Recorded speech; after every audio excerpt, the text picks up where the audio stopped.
தஞ்சையில் சினிமா விநியோகஸ்தர் இல்ல திருமண விழாவில் நடிகர்கள் பிரபு, சரத்குமார், மிர்ச்சி சிவா, ஜெய், விமல் உள்ளிட்ட பலர் கலந்து கொண்டனர்.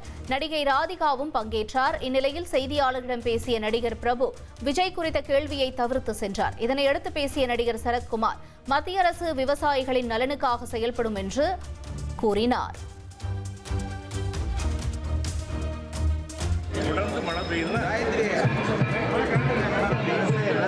விவசாயம் பாதிக்காமல் இருந்தால் என்ன இயற்கை நம்ம ஒன்றும் பண்ண முடியாது. ஆனால் அதுக்கான வேண்டுதல் எங்கள் மனசில் இருக்குது. எல்லாரும் நல்லா இருக்கணும். தம்பதிகள் நீங்கள் வந்திருக்கோம். சிவா வீட்டு கல்யாணம், அம்மா கிரியேஷன் சிவா வீட்டு கல்யாணம், ஐயா கூட வந்திருக்கேன். எல்லாரும் நல்லா இருக்கும். தஞ்சாவூர் என் ஊர், எப்பவுமே தஞ்சாவூர் செழிப்பாக இருக்குங்கிறது தான் என்னோட. இப்படி மழை பாதிக்கிறது. மழை நம்ம சீசன் டைம் ஒன்றும் பண்ண முடியாது. அப்படி பாதிச்சுன்னா டெஃபினட்டாக அரசாங்கம் எல்லாம் பண்ணுவாங்கன்னு நான் நினைக்கிறேன்.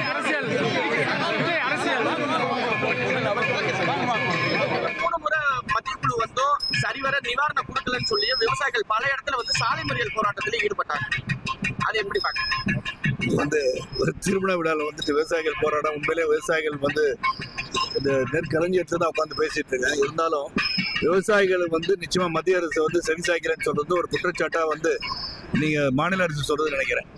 அது ஒரு குற்றச்சாட்டாக எடுத்து மாநில அரசு கவனிக்க வேண்டிய விஷயம். அவங்க தான் எடுத்து மத்திய அரசுக்கு சொல்லணும். மத்திய அரசு நிச்சயமாக விவசாயிகளுக்காக கண்டிப்பாக உதவி செய்வதற்காக காத்திருக்கும் ஒரு ஆட்சி தான் நடந்துட்டு